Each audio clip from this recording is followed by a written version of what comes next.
I would like to make a summary of sine law and cosine law.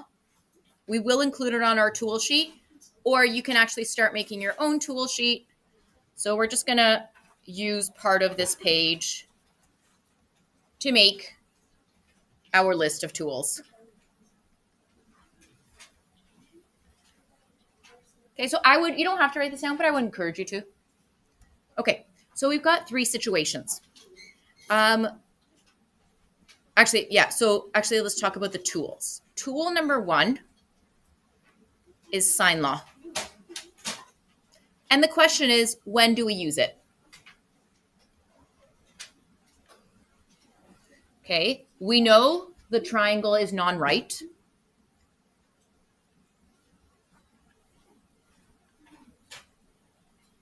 But in addition, we need to have one complete pair of corresponding side angle, right? That's what's important. One complete pair.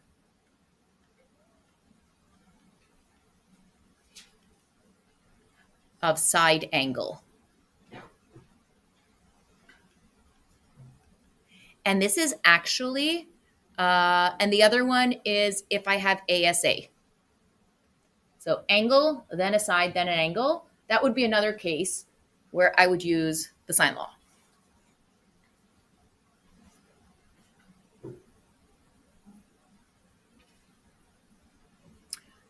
For cosine law, we have 2 uses. So the next tool is cosine law.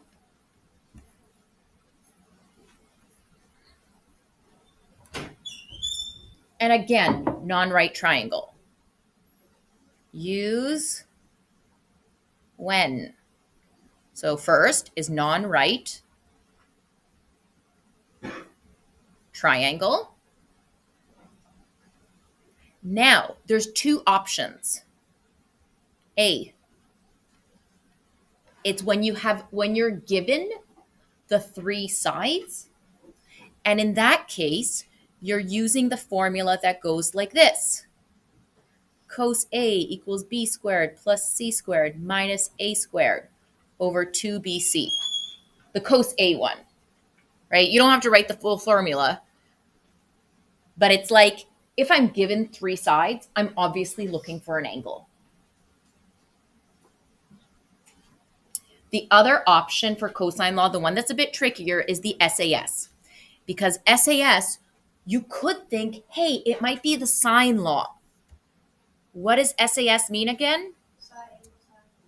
Beautiful. And it means you have the length of a side, the angle inside it, and then the other side. It's like an angle sandwich. It's like the 2 sides are really hungry. Yum, yum, yum. They're going to eat the angle that's between them. Was that helpful? I hope so.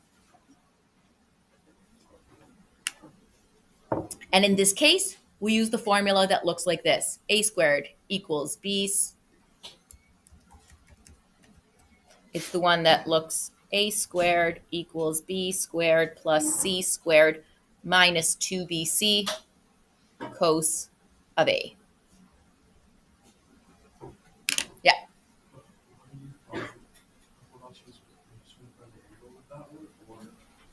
Yeah. So what do we find with that one? What do you think? What's A squared represent? Yeah. You find a side.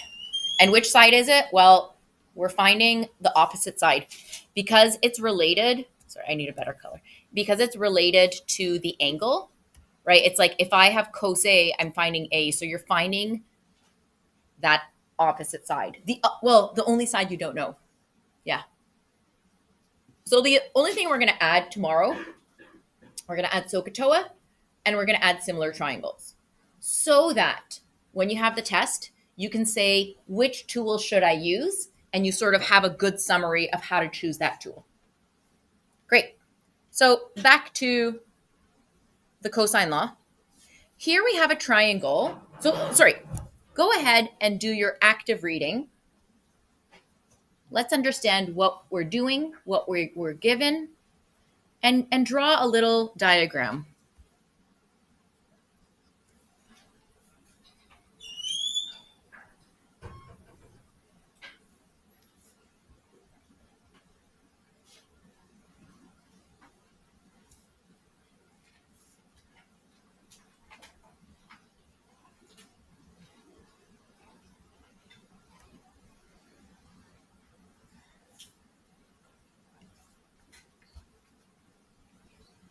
So I'm going to write small just because I see I'm kind of low on space.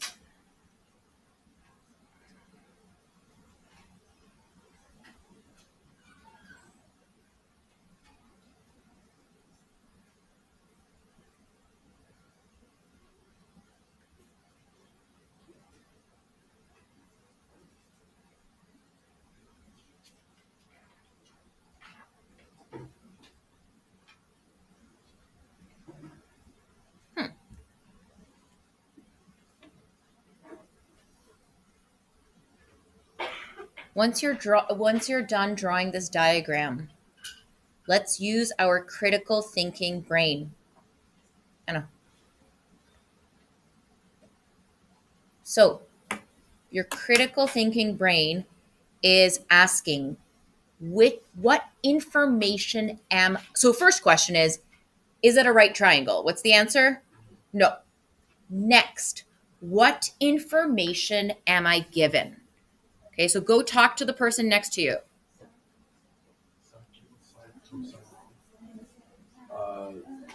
Okay, I'm hearing it. I'm hearing you're given a side, an angle, and a side in that order. Okay, so when we are given a side, angle, side, which one is it? Sine or cos? Yay! So let's say our step one, the tool. Oh, wait, I'm not going to write it there. I'm just step one for me. We're going to find, we've got SAS. We're using cosine law. And what are we going to find? Good. We're going to find the third side. Good. How do I know that? Well, I know that when it's SAS, I have to use this formula. And in that formula, I'm finding a side. It's the third one. We've been given two sides, so I'm finding the third side. Okay, let's write the equation. Right, here's the challenge. Can you write the equation based on triangle RST? So what are we finding? Well, we're finding R. So it's going to be R squared. Then you add up the other two sides. Okay, so you got S squared plus T squared. And then we have that adjustment, that 2 times the other two sides times ST times cos. Cos of which angle? Good. It's the same one as the side. Okay. If you need a calculator, please come up and borrow one. Let's enter our values. And look at what I'm going to do. I just, in the interest of space and time, I'm going to write the square root already.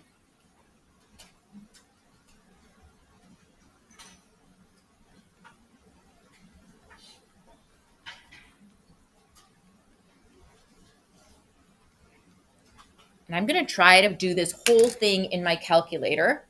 And in order to do that, I'm putting brackets around this whole thing that's under the radical sign, under the square root sign. So see if you can do it in one go.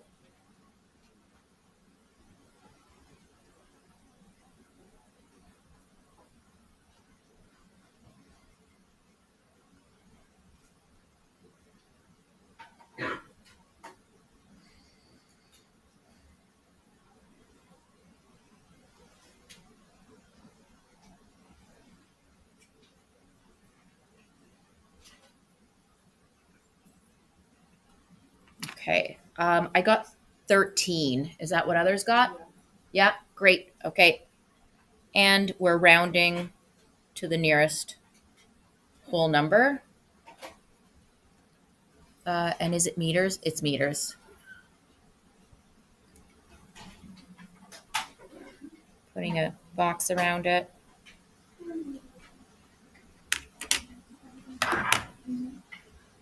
Anyone struggling to get that 13? I'm happy to look at your calculator.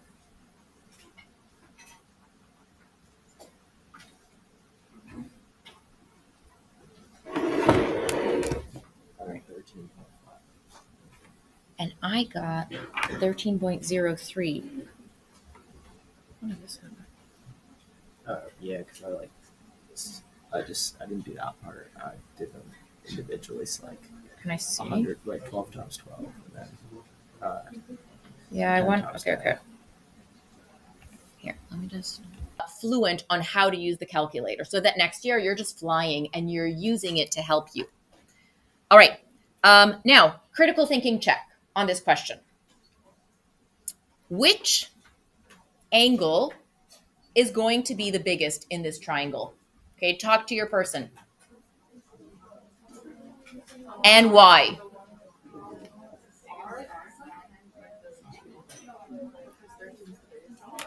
All right, I heard it.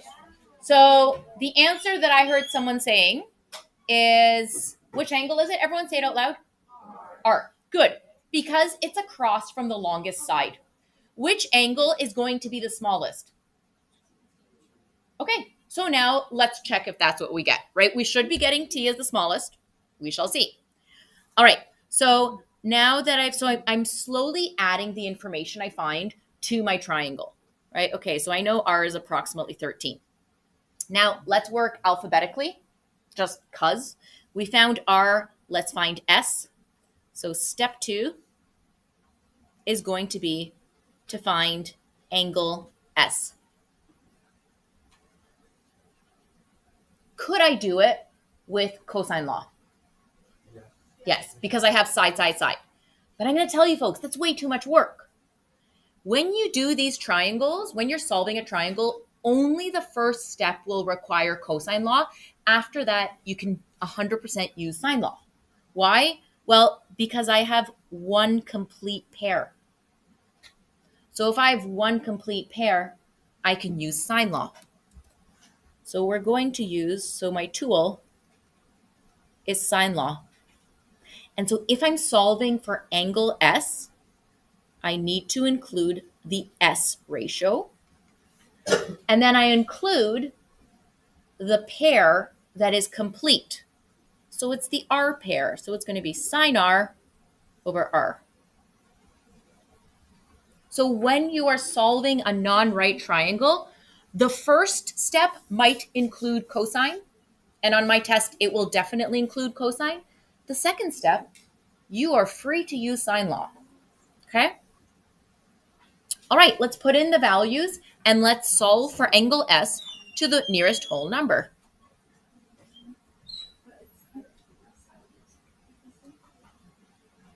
What is S? S is 12. What is angle R? That's 72 degrees. Length of R is 13. Okay, we're T ruling it. So 12 times sine 72 divided by 13. Right, but that's going to give me sine of S. Right, so if I want to get angle S, I need to take that inverse. I need to take the inverse of the answer I get. All right. So every single student is calculating.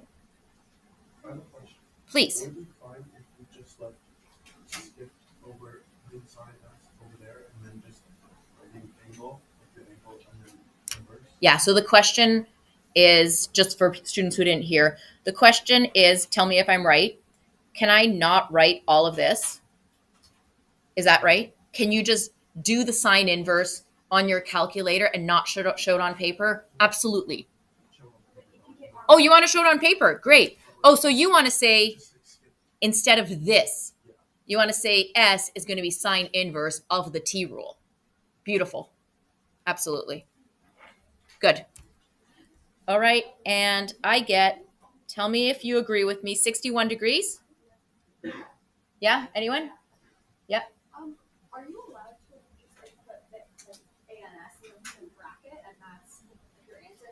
Yeah, because I don't need you. So the question is, do I need to write, is it okay to write ANS? Because I don't really need these two these two steps. Okay. Just show ANS because it's also saying, hey, I'm keeping that number in my calculator. I'm not going to do any rounding. Yeah, that's fine. Okay, folks. Step 3 is beautiful. What am I left to find? Angle T. Which theorem do I use? What's my tool? Yeah, my tool is called sum of angles. And so to find T, so again, the way that I write the formula is saying, hey, guess what I'm finding, Miss Sly? It's so exciting. I'm finding angle T. And I do it by subtracting the other angles from 180.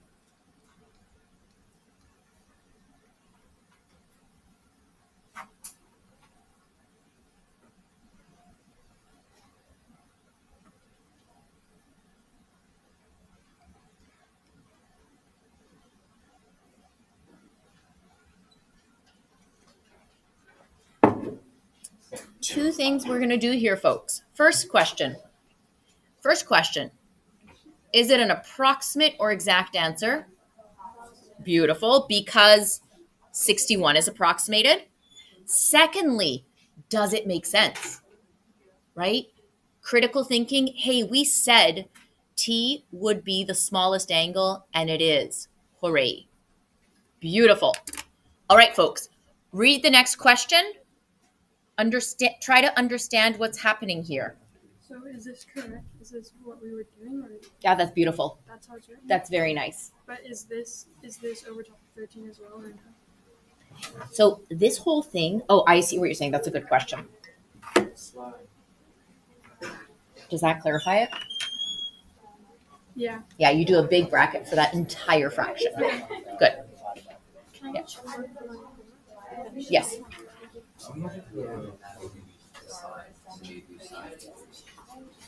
Folks, who feels like they can try the word problem on their own?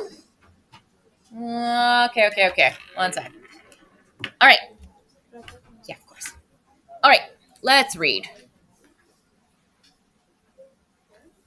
Determine the distance. What am I supposed to do? I'm supposed to determine the distance. So am I finding an angle? No, you're finding a distance, Miss Sly. Between two ships, assuming ship A has traveled 10 kilometers and ship B has traveled 18 kilometers. So what that means is this is a word problem. You're going to see this kind of word problem all the time. What do you think this port is? Well, it's where the two ships started. And then these ships are going on a perfect straight line. Ship A is traveling in this direction. Ship B is traveling in this direction. They don't stop, right? They're not stopped, but we're saying after a certain amount of time, where A has gone 10 kilometers and B has gone 18, how far apart are they? Okay, so we have, I might want to redraw this triangle. This is 10. This is 18. Now, if this side is called side 18, that as side B, that means this angle is angle B. And if this side is called A, that means this angle is A. And then I'll call this angle P for port. Now we have two sides and 0 angles. However, we can find angle P by saying these 3 angles will add up to what value? 180. They are supplementary angles. So angle P will be found by subtracting the other 2 angles from 180.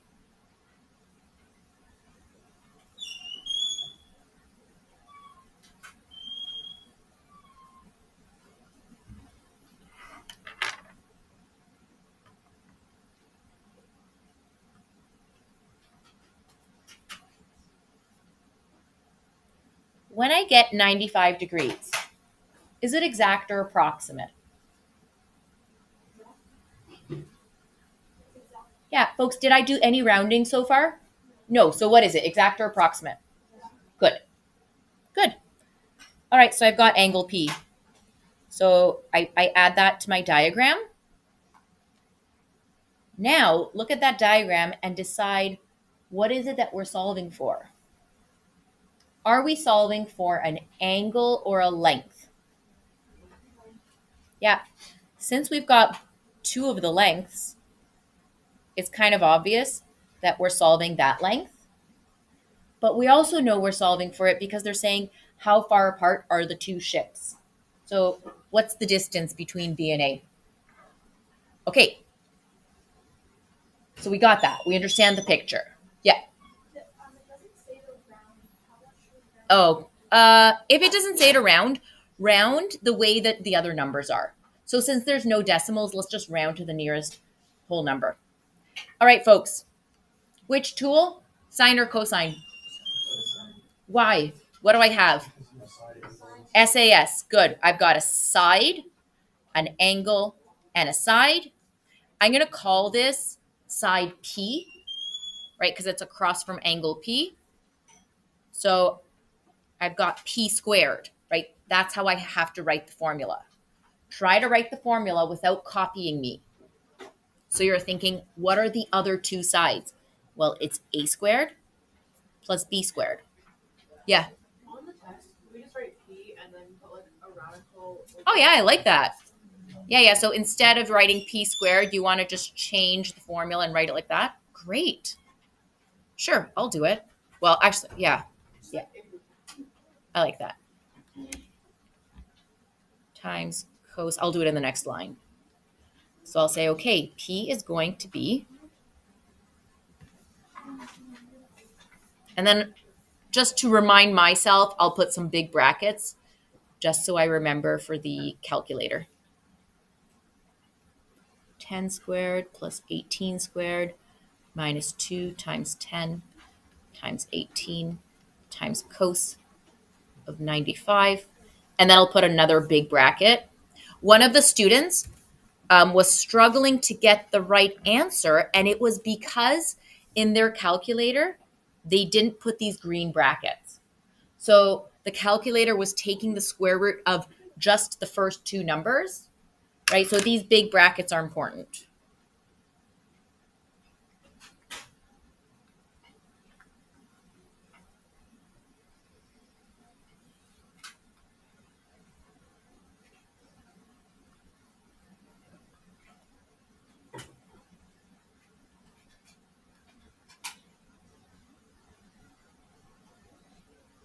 Twenty-one.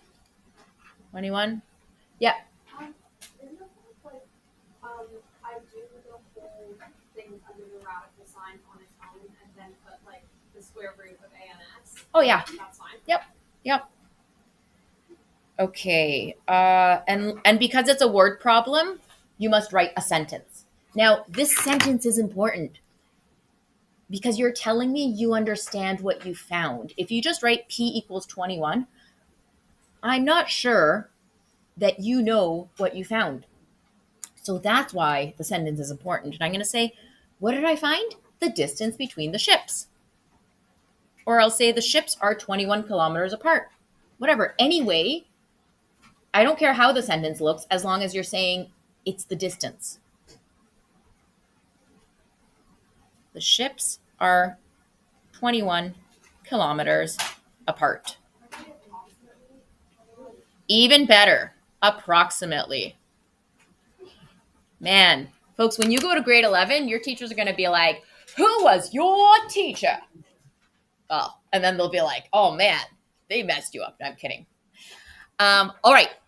So folks, a reminder for homework, you're working on this handout that has word problems. You're catching up on your homework. And if you have time, you can start studying for the test. If not, that's fine, right? But I have the test review for you to pick up. Excellent. And good.